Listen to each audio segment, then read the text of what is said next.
আসসালামু আলাইকুম রহমতুল্লাহ।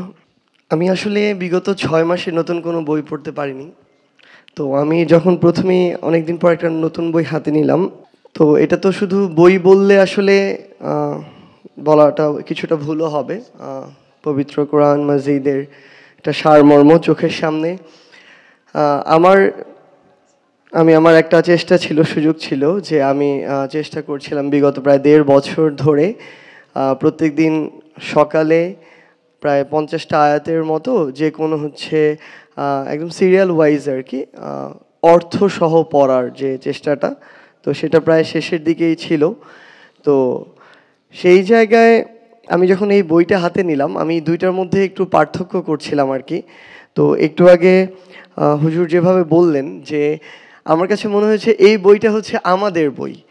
মানে এই অভ্যুত্থান পরবর্তী সময়টা হচ্ছে এমন একটা সময়, এর আগে চোখের সামনে একটা দেশ, রাজনীতি, এসব প্রেক্ষাপটে নেতৃত্বের জায়গায় আমরা যদি চিন্তা করতাম, যে বয়সের মানুষগুলো চোখের সামনে ভেসে উঠতো, এই বয়সটা হচ্ছে 40, 50, 60, 70 এমন।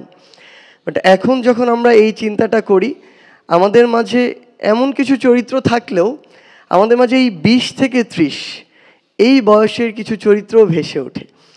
তো এই যে ইয়াং জেনারেশন, আমার মনে হয় এই বইটা ঠিক আমাদের মতো, আমাদের আসলে এরকম পছন্দ। আমি একটু আগে দেখছিলাম যে সূরা বাকারা 286 আয়াত প্রায় পাড়া অতিক্রম করে চলে যায়, এখানে 6টা পেজে লেখা। আমি এই 6টা পেজ একবার পড়লাম বসে বসে। তো আমার কাছে মনে হয় যে একটা সামগ্রিক একটা সামারি আমার মাথায় এখন আছে, মূল মেসেজটা আমার মাথায় আছে।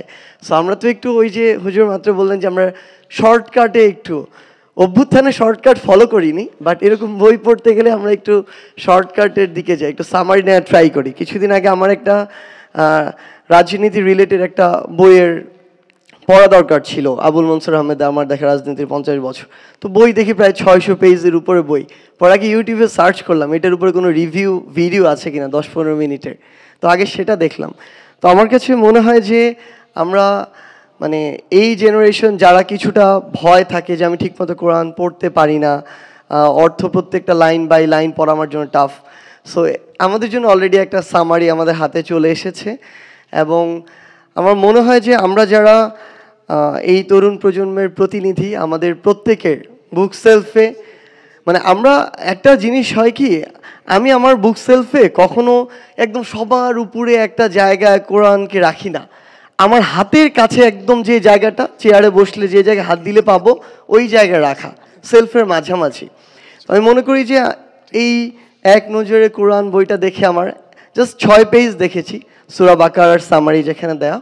তো এরকম একটা বই যেটা আমাদের সেলফের ঠিক আমাদের সবচেয়ে নাগালে থাকবে, এবং আমরা আমাদের আত্মিক প্রশান্তিরও একটা জায়গা আছে। মানে আমরা চারিদিকে এত জিনিস দিয়ে কন্টামিনেটেড সব কিছু, এবং আমরা সহনশীলও তেমন হচ্ছি না বিভিন্ন মতের প্রতি আমরা দেখি। তো সেই জায়গা থেকে এটা আমাদের ওই আত্মিক প্রশান্তির একটা জায়গা।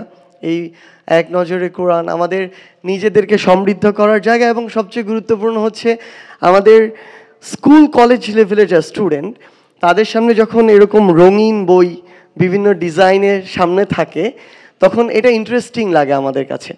তো আমার মনে হয় যে আমরা আগামীর বাংলাদেশকে যে জায়গায় স্বপ্নটা দেখি, তরুণ প্রজন্মকে যে জায়গায় দেখতে চাই, এই তরুণ প্রজন্ম কিন্তু অনেক জায়গায় অনেক রকম কথা বলতে পারে, ট্রু, কিন্তু ইসলামের প্রশ্নে, আমার নবী মহানবী সাল্লাল্লাহু আলাইহি সাল্লামের প্রশ্নে, ইসলামিক মূল্যবোধের প্রশ্নে বিন্দু মাত্র কোথাও এদিক থেকে ওদিক হলে সবাই একসাথে জেগে ওঠে। সো এই জায়গাটা খুবই ইম্পর্টেন্ট, এবং এই জায়গায় আমাদের ভিতর থেকে আরো ওন করা, জেনে শুনে পড়াশোনা করে ওন করার জন্য আমার মনে হয় এটা আমাদের একটা সহজ পাঠ হয়ে থাকবে। এবং স্কুল কলেজে যারা স্টুডেন্ট, তাদেরকে অ্যাট্রাক্ট করা, তাদের কাছে পৌঁছে দেওয়ার জন্য আমরা আমাদের জায়গা থেকে এইটুকু দায়িত্বও নিচ্ছি যে আমরা এই কাজটুকু করব। এবং আপনারা আমাদের জন্য দোয়া করবেন। আমরা ভুল করছি, ভুল থেকে শিখছি, কিন্তু আমার শেখার এই মানসিকতা আমাদের আছে। আমাদের জন্য দোয়া করবেন। আমরা বিশ্বাস করি খুব বেশি দিন নয়, হয়তো